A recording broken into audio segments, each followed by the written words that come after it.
Something big is happening in Baltimore, and you're going to want to pay attention. After months of not knowing when or even if Darius Washington would get back to being that explosive player everyone knows he can be, we finally got an update that changes the entire mood around the team. What felt far away is suddenly much closer than anyone expected, and it's impossible to ignore how big this is. And the best part is that this update isn't just good news. It's the kind that makes you stop for a second and wonder what this means for the defense moving forward. His recovery just took a massive step. The signs are all positive, and if things keep trending this way, the Ravens might be getting a major boost at the exact moment they need it most. That's when the story starts getting really interesting, because what comes next explains why everything suddenly feels so serious.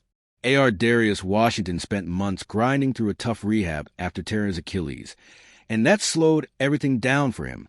Now, for the first time in a long time, he's finally back out on the field running again. That alone shows he's moving past the hardest part and starting to rebuild his rhythm. John Harbaugh explained that Washington is moving well, and that this week marked his first real time back on the grass. He's not clear to practice yet, but the head coach made it clear that the return is getting closer. Even without a set date, you can feel the confidence growing around him. When a player is coming back from a serious injury, every small step matters. Running, cutting, planting the foot with confidence, all of that helps a guy remember what he can do. And for Washington, who spent so long stuck on the sideline, these steps are crucial to getting back to the level he was playing at before. And with this kind of progress, the conversation shifts.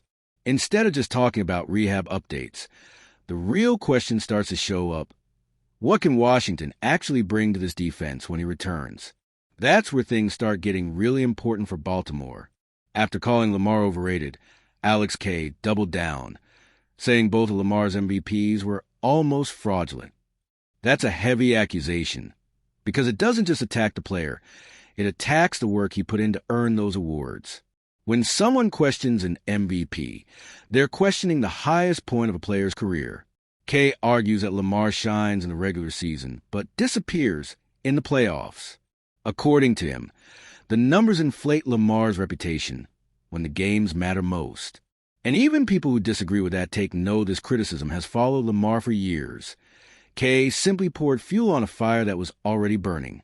The problem is that framing it this way makes it seem like Lamar only exists when there's no pressure, and that completely erases the impact of his incredible seasons, including the times he carried the entire offense on his back.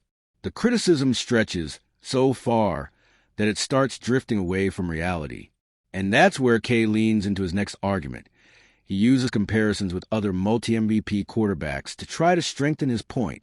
That comparison takes us straight into the next topic, because that's the piece of evidence he uses to push his narrative. K brought up a stat that definitely grabs attention. He points out that Lamar Jackson is the only quarterback in NFL history with multiple MVPs and 0 Super Bowls.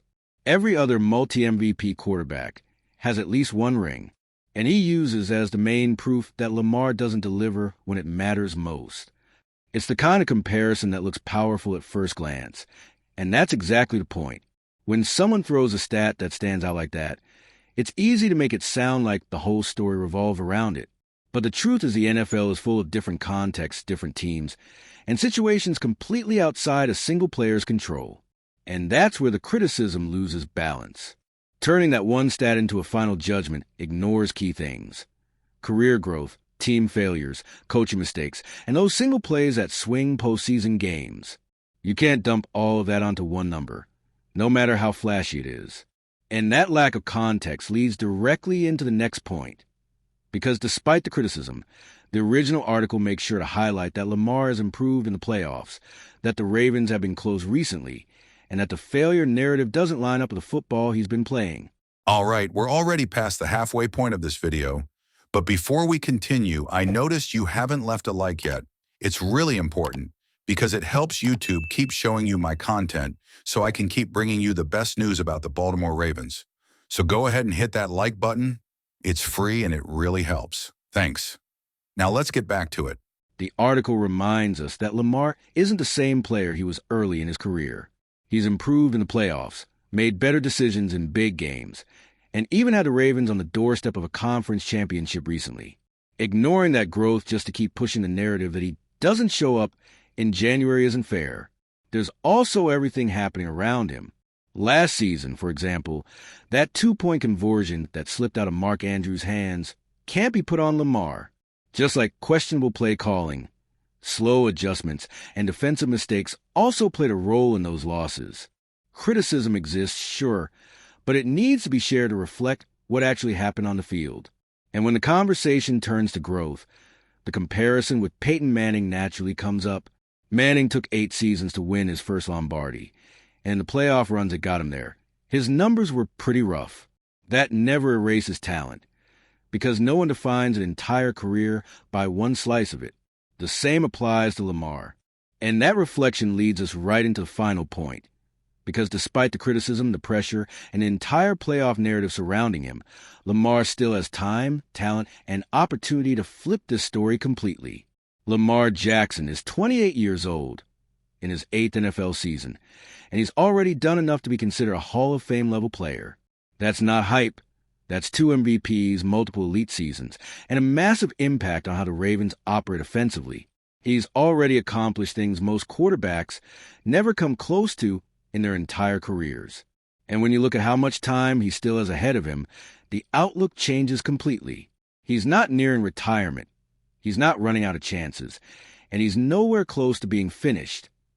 He's entering the stage of a quarterback's career where many guys take the leap that rewrites everything, including their playoff legacy. It's way too early to slap a permanent label on him. The article makes it clear that even with the criticism, Lamar's talent remains undeniable. He does things almost no one else in the league can do. And with the Ravens bouncing back this season, the offense finding rhythm, and Lamar back in control, the door for a breakthrough is more open than it looks. That's what keeps this conversation alive. Because as much as people talk and compare, no one knows when that big turning point will come. And if there's one player capable of shocking everybody, it's him. Darius Washington's recovery completely changes the energy inside the Ravens organization. After so much uncertainty, seeing him this close to returning brings hope back, strengthens the defense, and shows that Baltimore might get an important piece back exactly when they need it. Even with the competition in the secondary, just watching him rise from such a serious injury puts a new shine on the future of the unit, and brings back a confidence that felt distant months ago. Now I want to hear from you. With Washington returning, do you think he can still fight for snaps on defense, or is his path going to run through special teams first? Either way, you can't ignore how much this comeback can shake up the secondary and open new possibilities for the team. And if he gets back to the level he showed last year, this story might become even more interesting than it already is.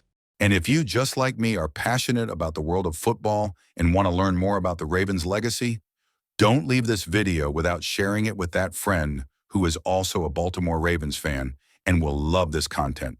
See those video suggestions on your screen? The first one was handpicked just for you, and the other is a recommendation from YouTube itself.